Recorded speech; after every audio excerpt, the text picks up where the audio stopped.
Welcome to Conversations from the Barn at Everwood Farmstead. These are casual chats with visiting artists.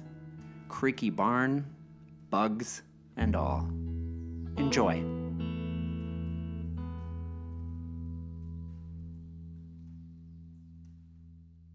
Welcome to Conversations from the Barn. This is Bill Underwood, and I'm with Chris Everett. And today, it's our second episode of Season 2, and we're here with Ann Mekala from Hyssop Floral Design. Welcome, Ann. Thank you. Thank you so much.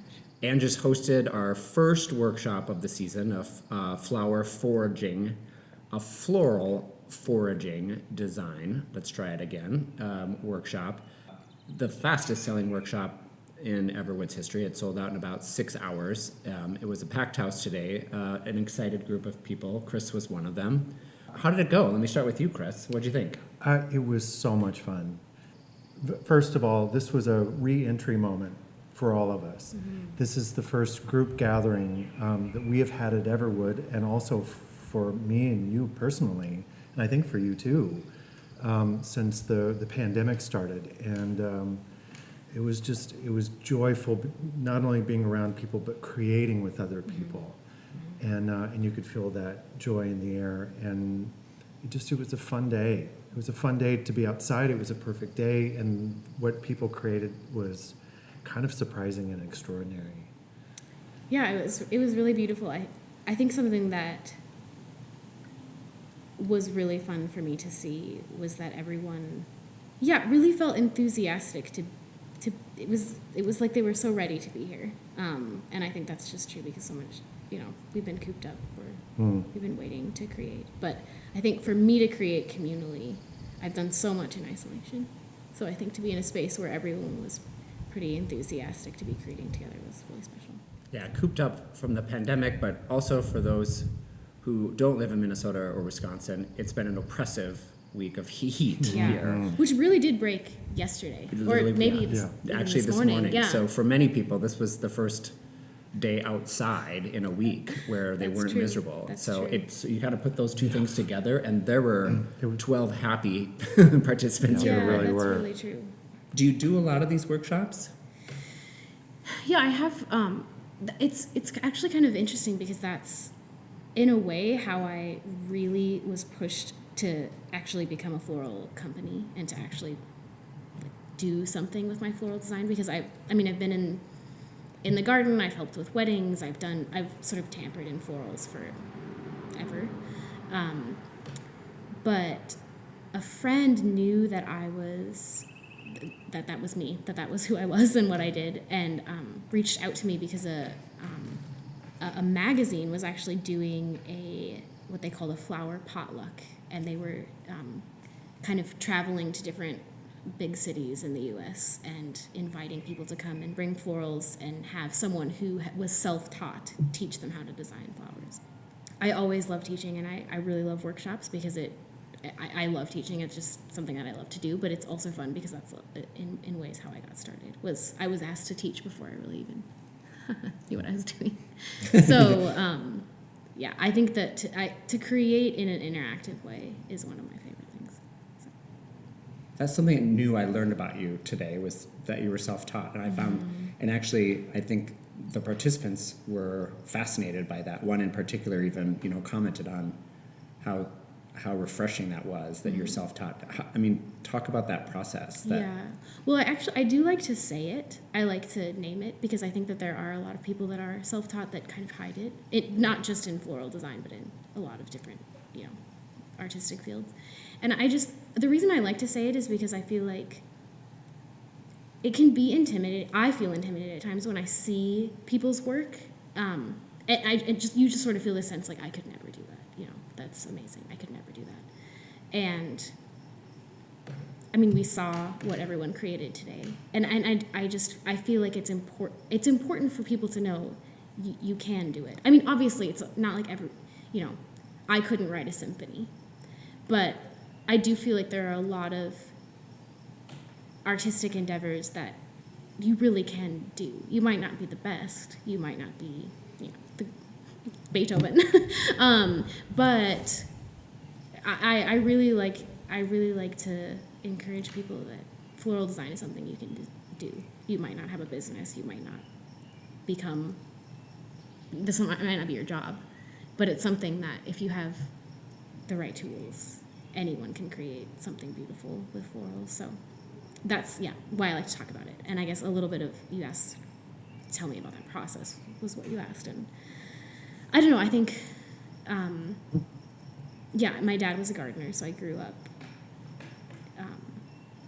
I was out in the yard from a very young age, and I remember seed catalogs would come in the mail. I don't know how we got on that list. My dad was more of he worked with like perennials. He didn't really start things from seed, but I remember just poring over those as like a 5-year-old. You know, I'd like sit on the couch and have 6 stacked up, and that would be my day.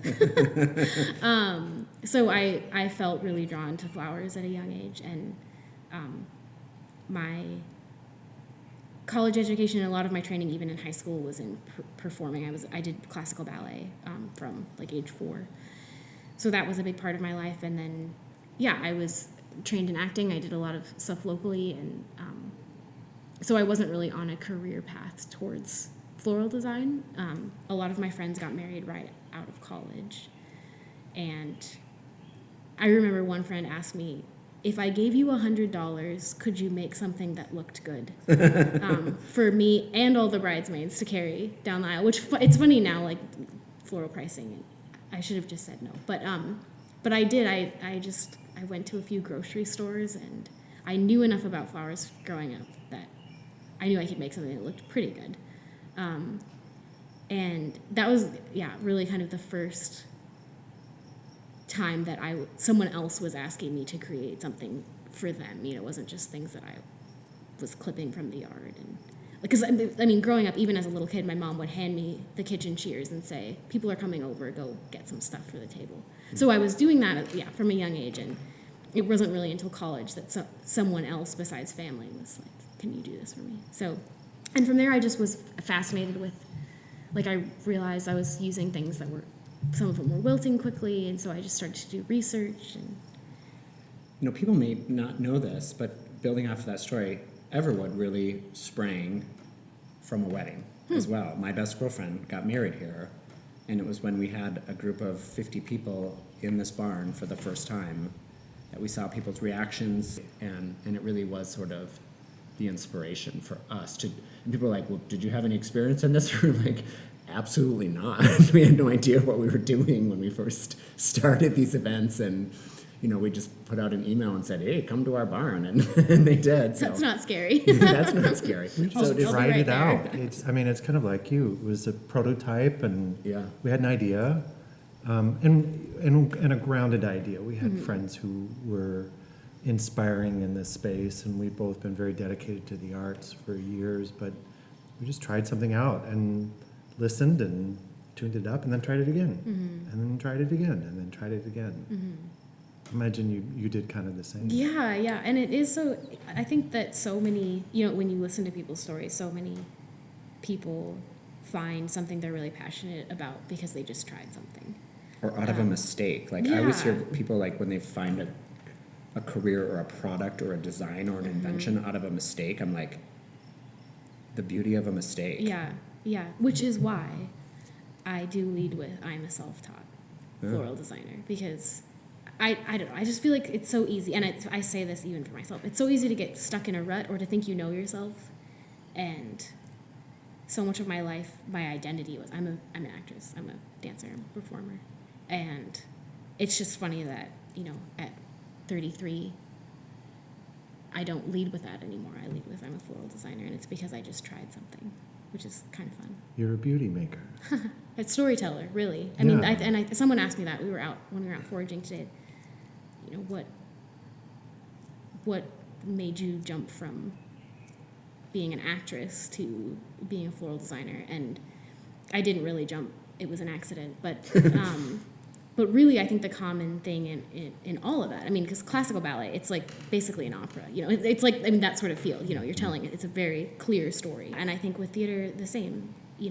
So I think I was drawn to something that was more tactile and more with my hands, but it really is the same desire to communicate something. You know, I have to say, your Instagram account is one of our very favorites. Oh, We are goodness, thank you. huge fans, and it's so beautiful. And it's occurring to me when you're talking that I think one of the reasons why we like your photos so much in relation to your beautiful artwork is that they do feel like they're storytelling images. You know, you could almost take any one of those images off your page and write a story, like a short story or a poem, because they all feel like they have a sense of place and a sense of time and a sense of happening. You know, that something happened before and something happened after, and it's part of their beauty. Well, thank you so much. It's funny that you say that because a lot of it, I mean, maybe it's back to the happy accident sort of theme, but like my husband and I have lived in a 1-bedroom apartment until we bought our home a year and a half ago. We lived in this tiny space. And so, you know, a lot of my images have like a dresser in them or like they're by a bed. And it's because I don't have a studio. You know, it's because that's the only place. There's 3 places in our apartment that have good enough lighting that I can capture them. You know, and then to move into a home, we're turning our 4-season porch into my floral studio. But I still work primarily in our living room when I'm doing a wedding. So a lot of that, it's brings me a lot of joy to hear you say that it's inspiring because it's really just been out of necessity. And in some ways, you know, I can compare myself to, you know, this florist, you know, this floral designer has her own studio. But it's so funny. It's actually created, sort of an aesthetic to my work that is based in the home. Like you see everyday things like this is on my dining room table or this is in front of my closet. Yeah. And I think that they're, I guess it's something that I would hope for other people that you can, you know, see what you have and not be afraid to, create beauty in those spaces. Those intimate objects create poetry. The story lives because of those. It makes it really intimate. Yeah, and I think there's something, isn't that what it means to be human? That we're all just kind of trying to create something beautiful out of what we have. And yeah, I just think you don't have to have, specifically as a floral designer, you don't have to have 1 million clients and a gigantic, beautiful studio to create things that are beautiful, which is fun. So but you might need a big barn. You might need a big barn. Big barn helps. This Every big barn once in a while. this big barn certainly does help create beauty here. The Instagram page is Dear Hyssop for those. I mean, it's for us to rave about it and then not really tell people what it is would Thank be you a bit for of that. a bit of a shame. Good luck finding it. Yeah, you're right.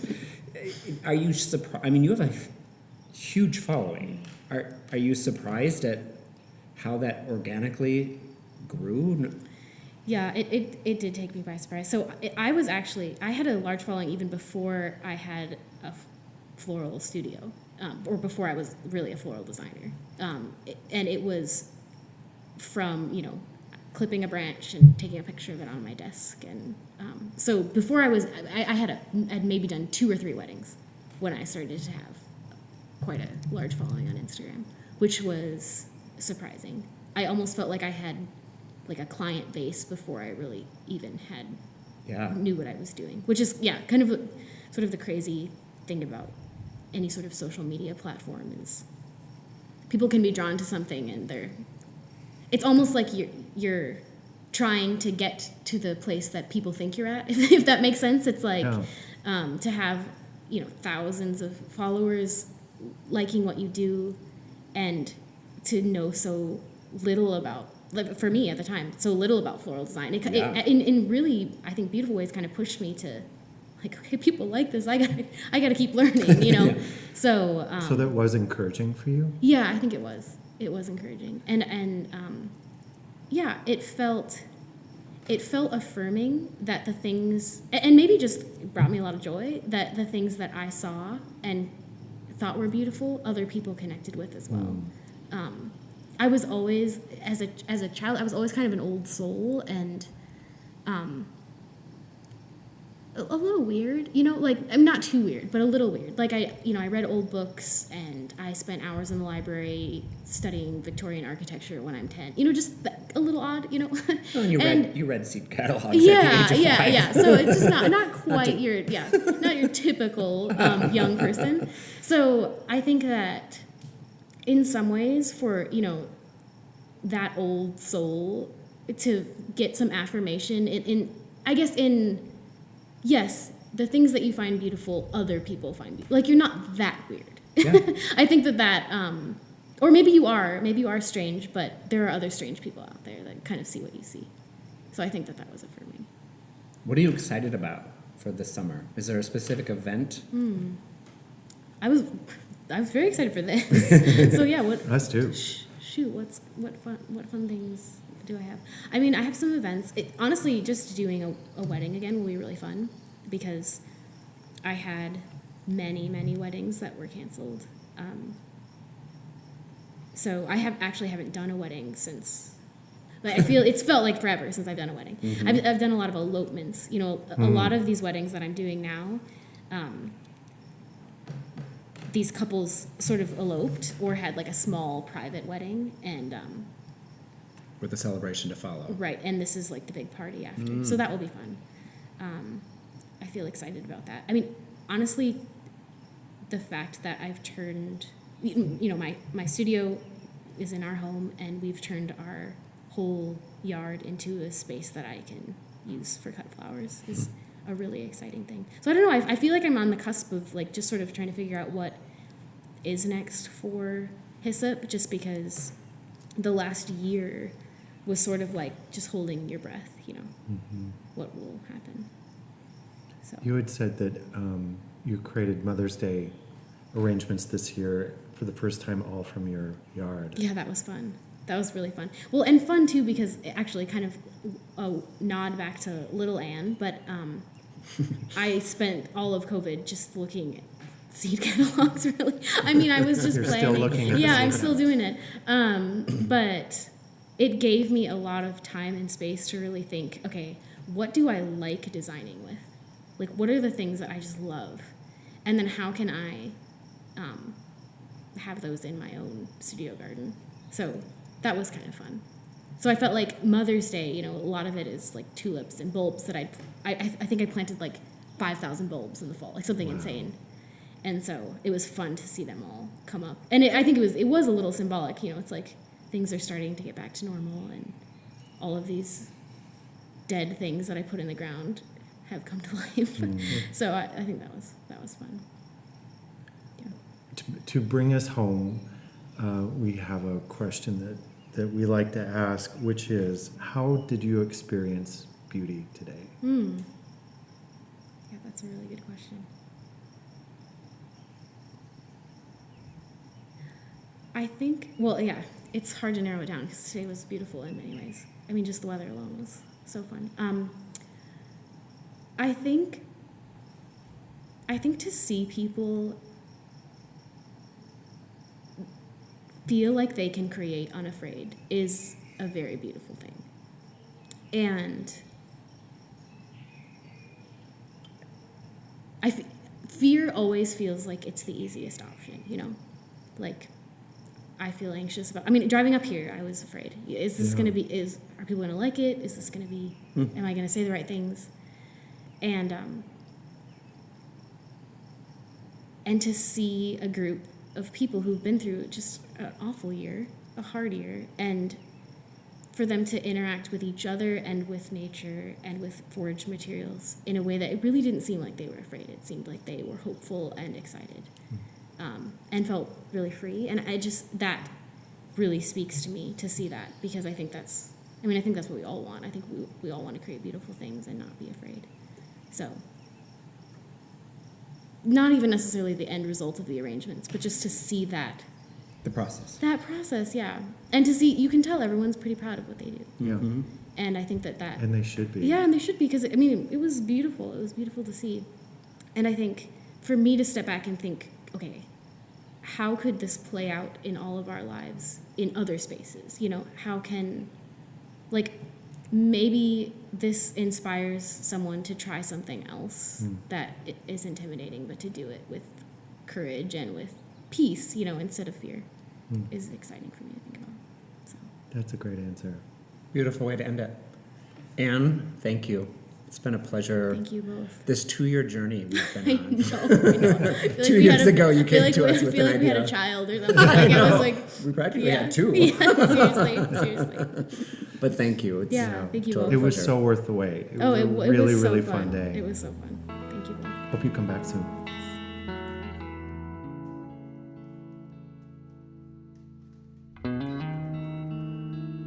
Thanks for listening to Conversations from the Barn at Everwood Farmstead. Our theme music is provided by John Mark Nelson. Wishing you all good health.